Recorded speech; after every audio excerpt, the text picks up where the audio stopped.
2 years ago, we were in a conversation with Sadhguru, and I asked him, we all know that anesthesia works, but we really don't know how it works.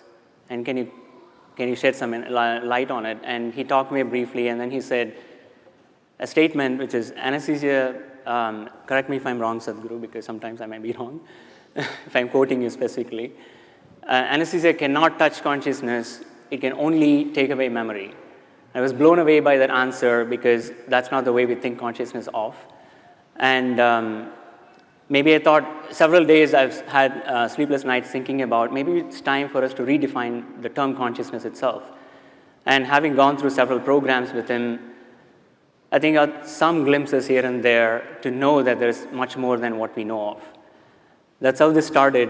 And so Emery, you are the one who has been doing a lot of work in this area, so you can probably start off telling me what we know now of how anesthesia actually causes loss of consciousness. Okay, so I'll start. And so again, it's a pleasure to share the stage with Sadhguru and with Nico. So, you know, how does anesthesia work? Actually, how many people here had anesthesia? Oh. Great topic, right? Yeah, right. A lot of clients out there. Exactly, right. All right, fantastic. So what happened to you? You know, some people say we turn the brain off, or we make you unconscious, we put you in a coma. But I think so we've tried to really understand what's happened. And we've done this by doing a number of studies in humans as well as in animals. And so I'll just give you the quick back of the envelope way to think about it. When you take the anesthesia drugs, or when they're given to you by the anesthesiologist, the brain isn't turned off. You know, it's not like all of a sudden the switch flips. If you look at what happens to the brain, it's actually in a highly, highly dynamic state. It's really, the actual circuits in the brain are oscillating. They're creating waves. And to give you some sense of this, if you look at my hands like this, and they're oscillating now, this is the way your brain is in a normal state of, forgive me, consciousness, right? All right? As I understand it in my little limited way, all right?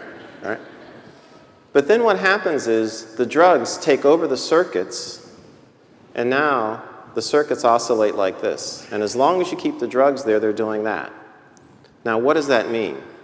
It means that if this brain area was communicating with that brain area so that you could be conscious, it can no longer do that. When you turn the drugs off, the brain returns. As long as you keep the drugs on, it does this. It creates these oscillations. It's very much like this YouTube video, which I'm sure some of you have seen, where you have a bridge in Tacoma, Washington. I don't know if you've seen this, the bridge in Tacoma, Washington. And all of a sudden, you know, it starts to oscillate in a perfect sine wave, just like this. And no traffic can go across the bridge. It's the same thing that happens under anesthesia. And what happens is that these oscillations, because they're so strong, they take over the brain, they're not natural. And remember, one of the things that Bala mentioned was that after anesthesia, our brains often don't work the way they did beforehand. So now you can see if you've been in a state like this for 4 hours, 6 hours, 8 hours, and you know, look, I got my AARP card about 12 years ago myself, so I'm in that category too, right? You know, you can understand why your brain may not work, right? So, and basically that's it. And what's good about that, what's good about what I'm telling you is that we as anesthesiologists can see this state. We can see it on the EEG of patients in the operating room, and we can use it to change the way we deliver our drugs. That's the practical implication of this. And then the other practical implication of it is that as we take anesthesia seriously, in other words, don't say, oh, we just give you drugs and you go away and you come back. As we take it seriously and study it, then we can start interacting with our neurology colleagues and make links between problems that they're working on. We can actually begin to have conversations with, you know, distinguished individuals like Sadhguru, who can help us understand what is it we're actually doing on a deeper level. But if we haven't taken what we do seriously in terms of what's happening in the brain, we're not in that position. And that's where I'd like to think that we're trying to move the research now to, in other words, use anesthesia, the study of anesthesia, to help us connect with some of these deeper ideas about the brain, the mind, and also consciousness. Emery, do you have any thoughts on that? What we work on as neurologists, or what I work on, is very related and very, very connected in that we're trying to understand how patients who lose consciousness because they've had a structural brain injury or a cardiac arrest or some other kind of problem can reestablish the process of a conscious state in a brain that's been injured, and what are the rules of the recovery, and what are the ways in which it can happen, and what are the limitations, and how do people get stuck along the way, and could we help them? And it turns out that there's a lot of variation. Sadhguru. Namaskaram. Dr. Brown and Dr. Schiff, highly accomplished doctors in their areas of proficiency, but I'm completely unschooled. So, because for me, the only way I know anything I know is from my own experience. So my language and my expression could be a bit abrasive, or if it seems abrasive, please pardon me because I'm nearly illiterate, So, first of all, the nature of the language that we are speaking, I'm talking about the English language. This language is very good for describing and defining external things, but is very limited when it comes to internal dimensions of many aspects of who we are. So, if we have to use yogic terminology for this, what you're referring to as consciousness is considered as jagrati, that means wakefulness. We do not consider wakefulness as consciousness. Wakefulness is the state of the body, wakefulness is the state of the mind, wakefulness is the state of the bioenergies within us, but that's not consciousness. What you're seeing as physical body, well, one thing I would like to clarify is, we do not look as brain as a very significant aspect because we see intelligence is right across the system. Generally, in most people's understanding, I believe, a combination of memory and intelligence is considered as mind. Am I right on this? If you take this as a definition, it is a fact that every cell in our body carries millions of fold much more memory than the entire brain can carry. Because these cells in the body remember even what happened 1,000,000 years ago. It remembers the skin tone of your forefathers from 1,000,000 years, nothing has changed. It never gets confused. So what you can carry in the brain as conscious memory compared to what every cell or every DNA is carrying is phenomenally more. And the chemical dimension of what is being conducted in every cell is far more complex than you could ever figure with your entire brain. So both in terms of intelligence and memory, the spread is much more. I think this entire focus on brain has come mainly because somewhere, probably pre-Renaissance time, we broke into this because that region, largely we're talking about Europe, where it was hugely dominated by very dogmatic belief systems. When people broke through that, nobody was supposed to think for themselves, everything was already said and done. When people broke through that and started thinking for themselves, thinking little freely looked like absolute liberation for those people.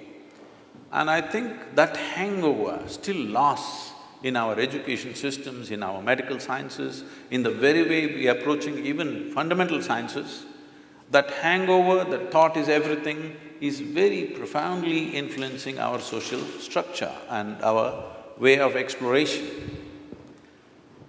In in the yogic sciences, we don't attach any significance to your thought. Whatever you're thinking, it's of no consequence to me. This is why whatever somebody is saying, we don't listen to them. We just feel them. We just feel them. What is their chemistry, what is their… how they are right now. I don't care what they are saying. This is how… maybe it's an evolutionary problem with me, because I've been in jungles by myself and I've seen most creatures judge you just like this.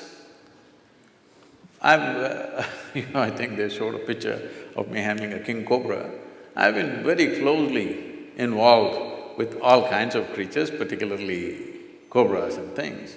Their sense of our chemistry is so keen. You can just go in the wild and just pick up a cobra. As you saw, I'm not holding him by his head, he's not a pet cobra. He's a king cobra. If he bites you, he won't give you more than 20 to 40 minutes before you're done. But I'm just picking him up like this, he will do nothing because he is feeling my chemistry. If I show little agitation, he'll go for me. If I'm just, okay, he's fine with me. So, we don't attach any significance to thought, because thought is recycling of the data that we have already gathered. No thought can come which is absolutely fresh, permutations and combinations of the data that we already have. Right now, a lot of people coming up to me very fearfully and saying, Sadhguru, this artificial intelligence is coming, if they come, they will take over the world. I said, if they take over and run the damn thing, you're on a holiday, isn't it? But it is a fact that everything that we can gather as information, analyze and express and use it in many ways, all these things, machines will be doing it better than us in the next 10 to 15 years' time. Everything that is data-based processing, machines will do way better than us. So there is this fear. I think it's a very good time. This is the time we need to explore an intelligence beyond intellect. Because we have become so intellectual, we have become so brain-oriented in our approach to everything. As you rightly said, nothing is really turned off, we've just broken the communication. After all, the purpose is to go through something which is generally extremely painful without pain. That is how the entire anesthetic science has come up. So, you're just breaking the communication and that's not happening, it serves that purpose. So, being wakeful and being conscious are two different things. If we… is it okay if I take a few minutes? This is described like this. For wakefulness, we have a word called jagrati. Jagrati means you're awake. If 10 people, let's say we take sample of 10 people, they all fell asleep, don't do it, okay? They all fell asleep and they came awake. When they come awake, all of them will not be equally awake. One person may be instantly awake, another person may take 2 minutes, as you have noticed with anesthesia also. Sure. Another person will take an hour to wake up, another person needs a strong coffee, otherwise she won't wake up. Am I right? Like this. Different levels of wakefulness is also there. Professors must have noticed. Yes. In fact, the first few minutes of the day can be like that. Different levels of wakefulness in a classroom. So, this is jagrati. So, we are calling wakefulness as consciousness? No. The next dimension of consciousness is called swapna. This means a dream state. A dream state is far more vivid than wakeful state for most human beings. It's like going to a cinema. If you go to a cinema, the key factor of the impact of the cinema on you is turning off the lights. This is something most people don't understand. If you don't turn off the lights, cinema will be no good, it doesn't matter how well it's made. Turn on the lights and watch the cinema, you will see a great cinema becomes nothing. So turning off the lights is important. So turning off the lights in our experience is the eyelids, you down the shutters, the world is off. Now you start your own world. So dream state is like a cinema, it's far more impactful. People love their cinema stars more than the people that they've lived with for 25 years. But they have not even seen them, all they saw was play of light and sound. But that is far more impactful simply because lights are off. So, eyelid is that, if you roll it down, lights should be off, world should be closed. But right now, the problem is this mental faculty has not been taken charge of, so it's running wild all the time with eyes closed. So this dream state is considered a more powerful state than jagrati. Jagrati or wakefulness is important for performing action in the world. But for human consciousness, in terms of profoundness of experience, dream is always more profound than walking on the street. Yes, most of you have experienced this. The next state is called as susupti. Susupti means it is a dreamless state. But there are dimensions of consciousness that you're aware of. It's a totally dreamless sleep state, but you're aware. There is no picturization, there is no video running in your mind, there's no pictures, there are no people, there are no words, but you're conscious in your sleep. This is a very powerful state. If you really want to manifest something in your life, this is something to be explored. And the next one is called as turya. This is consciousness, where there is no memory involved of any kind. Essentially in the yogic sciences, we are looking at consciousness as an intelligence beyond memory. If there is memory, memory is considered a boundary in the sense, this is one person, this is another person, simply because this embodies one kind of memory and that embodies another kind of memory. This has become one kind of person, this has become another kind of person. Essentially, it is in the memory. Memory does not mean just what I remember and you remember. Genetic memory is there, evolutionary memory is there, elemental memory is there, atomic memory is there, karmic memory is there. Inarticulate and articulate memories are there, but generally we are thinking memory means consciously what we can remember. But today, if we eat dog food, we'll not become dogs. Something within us remembers, no matter what you eat, this has to be only transformed into a human being. It doesn't matter what you eat. If you and a cow every day eat a mango, no merger will happen. Perfect memory is established, evolutionary memory is absolute. So, these different dimensions of memory are playing on a daily basis. People are thinking their thoughts are free. It's a joke because your memory is determining everything. So, largely in one single word we call this karma. Karma means the residual impact of all the memory that you have, how it is impacting every thought, every emotion, every action, the very way you sit and stand. See, if you see somebody walking far away, let's say half a mile away you see someone walking, if he's your friend, just the way they're moving their body, you say, oh, that's him.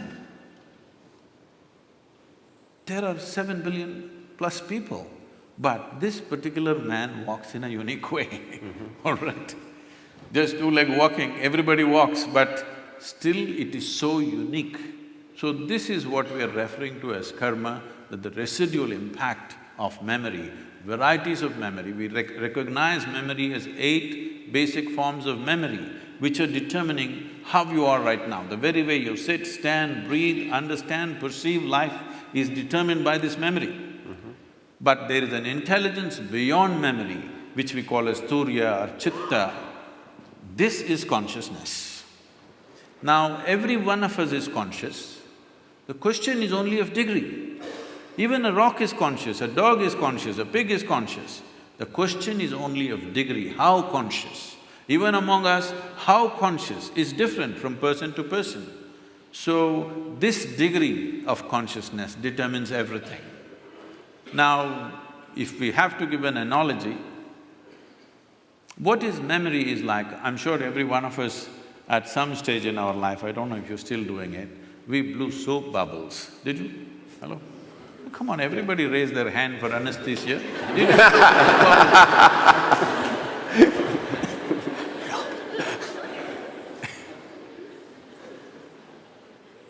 So, when you blow a soap bubble, the soap part of it, which is very little, just a tiny drop, the large part of it is air that it captures.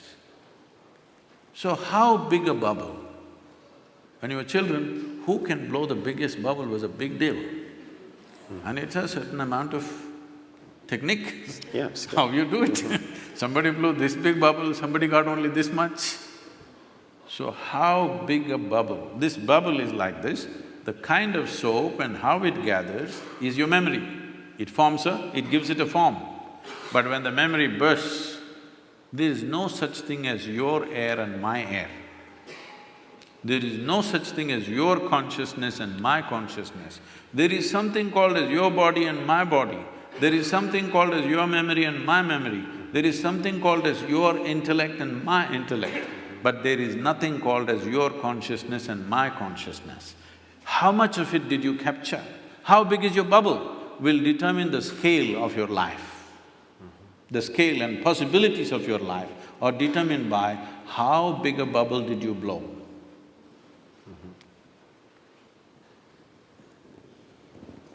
Okay.